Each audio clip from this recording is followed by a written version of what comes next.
Почитувани ви посакувам Божи благослов. Денеска е 2 мај, сабота, и би сакал да размислуваме на една тема која се вика Отелотворен Бог. Што значи тоа библиски? Пред неколку години зборував на нашето приватно радио и од време на време ќе се јавеше некој слушател, дали на телефон или на улица, и ќе речеше нешто во врска со тоа што го слушал. Во една прилика, една жена која живееше во нашето мало вели: добро се тоа што се зборува, но зошто постојано зборувате само за Исус? Зар нема и други личности? Нејзе и беше чудно што не ги употребуваме оние изрази на кои се навикнати, свети овој, свети оној. Потоа накусо и објаснив дека ние постојано цитираме библиски стихови од Павле, од Петар, од Јован, така што освен за Исус, зборуваме и за неговите апостоли. Но колку и да ги спомнуваме апостолите, тие се само Христови ученици, кои, како и ние зборувале само за Исус, бидејќи Исус Христос е единствен спасител. Библијата вели дека нема друго име дадено под небото со кое можеме да се спасиме, освен името Исус. Тој умре на крст за нашите гревови и за нашето спасение. Може би денес и ти се прашуваш зошто ние постојано зборуваме само за Исус и постојано ја цитираме Библијата. Тоа е така затоа што Библијата, како Божје откровение, не учи да се повикуваме и да се фалиме само со тоа име Исус. Самата Библија го потврдува фактот дека немаме повеќе посредници за спасение на душата. Исус е единствен посредник и само преку него можеме да добиеме вечно спасение. Како? Библијата вели: поверувај во него, покај се од своите гревови и Бог ќе ти даде нов живот, наново раѓање преку Светиот Дух. Кога Библијата вели секој што ќе го признае или повика името на Исус ќе се спаси, тоа подразбира секој што ќе го прифати неговото севкупно дело, кое е втемелено на ова име, кое се отелотвори во личноста на Исус Христос, ќе се спаси. Што значи отелотворен Бог? Треба да одговориме на ова прашање. Исус, освен што беше Бог, тој беше и целосно човек, но безгрешен, свет, чист и ослободен од се што е грешно. Исус не ја наследи грешната природа на Адам и Ева, од една единствена причина. Тој беше зачнат преку Светиот Дух во утробата на Марија. Зашто ангелот ја одговори и рече: Светиот Дух ќе дојде на тебе и силата на Севишниот ќе те осени. Затоа светото кое ќе биде роден од тебе ќе се нарече Божи син. Тоа е запишано во Лука, првата глава 35 стих. Зачнувањето од Светиот Дух е голема тајна, но за нас е важно да знаеме и да веруваме дека тоа е така, се случи. Разумот тоа не може да го објасни, како е можно без човечко зближување да се зачне дете. Но верата го прифаќа бидејќи тоа е божествен акт, Бог е семоќен и тој го направи тоа. Исус како човек кој што дојде во тело е наречен и вториот Адам. Првиот Адам е Адам во Едемската градина, направен од земја и кој сгреши, а вториот е создаден и вечен од небото. Тој е Христос кој што никогаш не сгреши. Зошто? Затоа што е роден од Светиот Дух.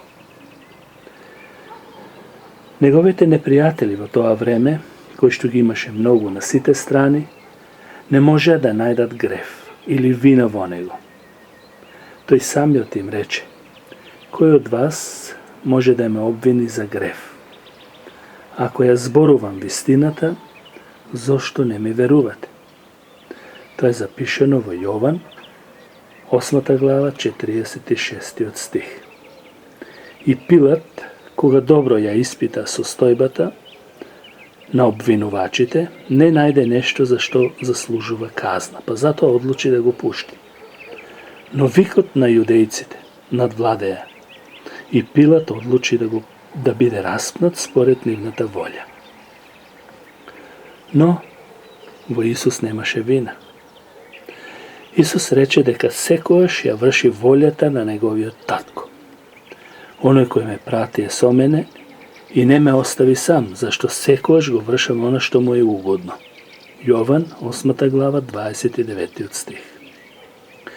Божјата волја беше Христос во се да му угоди на Бог, Таткото. Еве ме Боже, доаѓам да ја вршам Твојата волја. Со извршување на Божјата волја од страна на Исус, тој беше потврден дека е Божи син и посредник на Новиот Завет. Со тоа што на сите кои веруваат во Него, може да им даде вечен живот. Сатаната немаше никаква власт над Исус. Тој лично рече: нема веќе да зборувам уште многу со вас, зашто доаѓа кнезот, се мисли на сатаната, кнезот на овој свет, и тој нема ништо во мене. Сатаната немаше власт над Исус, затоа што беше послушен на заповедите на неговиот татко. Тој вели: ќе останете во мојата љубов, ако ги запазите моите заповеди, како што и јас ги запазив заповедите на мојот татко и останувам во неговата љубов. Тој слободно можеше да каже: јас и мојот татко сме едно. Јас и татко ми едно сме. Тоа што Библијата нагласува дека Исус и таткото се едно, не се мисли само на единство и соработка помеѓу син и татко, туку се мисли на битието, на она што сака да каже дека по природа се едно и исто битие, суштински неразделни. Христос мораше и требаше да биде безгрешен. Без грев, за да се жртвува за нашите гревови, како јагне без недостаток. Библијата вели: знаејќи дека не сте откупени со распадливи нешта, со сребро или со злато, од својот суетен живот што ви е предаден од вашите татковци, туку со скапоцената крв на Христос како невино и чисто јагне. Тоа е запишано во 1 Петрово послание, 1 глава, 19 стих. И Павле тоа го потврдува велејќи: оној кој не знаеше за грев, Бог го направи грев за нас, за да станеме Божја правда. Правда во Него. 2 Коринќаните, 5 глава, 21 стих. Јован Крстител точно таков го представи, велејќи: еве го Божето јагне кое го зема гревот на светот врз себе. Исус имаше две природи, Божја и човечка. Апостол Јован го опишува како збор, вечен логос, кој стана тело. Тој вели: во почетокот беше зборот, и зборот беше во Бог, и зборот беше Бог. И зборот стана тело. Потоа читаме во 14 стих од Јован, 1 глава. Зборот стана тело, се отелотвори и се настани меѓу нас, или во оригиналниот текст се ошатори, стана шатор, и ја видовме неговата слава, славата што ја има како единороден од таткото, полн со благодат и вистина. Христовата божествена природа и човечката природа не се испомешани. Тие постојат независни една од друга, во една личност. Исус во совршено единство една со друга. Неговото божество не е намалено со тоа што стана човек.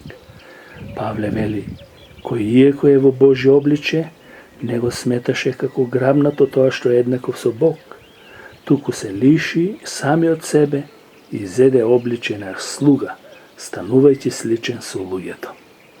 Тоа е запишено во Филипјаните, 2 глава, 6 и 7 стих. И неговата човечка природа беше целосно комплетна,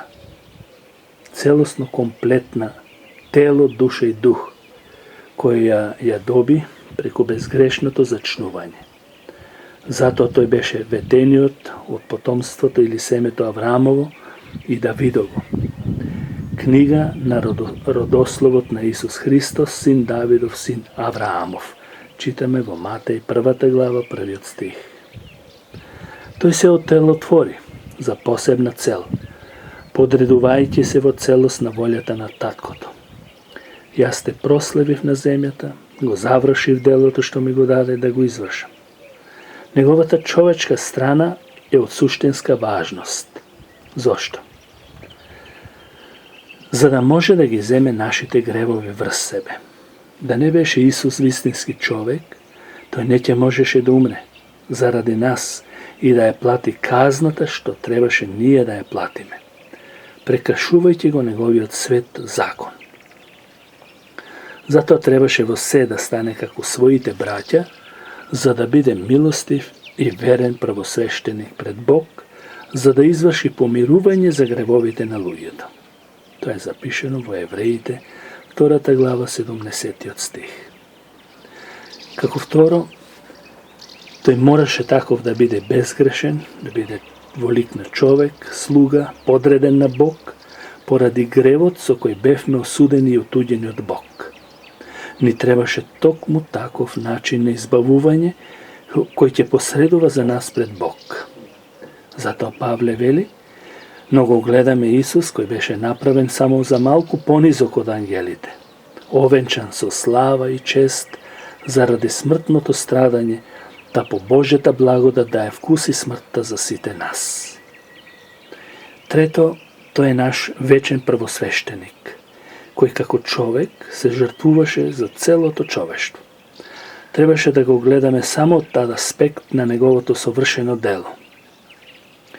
Треба да го гледаме само од аспект на неговото совршено дело кое го отпочна со тоа што стана човек, со тоа што тој живееше, неговата смрт, воскресение, вознесение и неговото овластување од таткото на престолот Божи како вечен Бог. Зошто Бог стана човек? Тој стана човек за да ги земе моите гревови, твоите гревови. Зашто е напишано во Јован 3:16. Зашто Бог толку го возлюби светот, што го даде својот единороден син, да секој што верува во него да не загине, туку да има живот вечен. Нему слава во сите векови. Амин.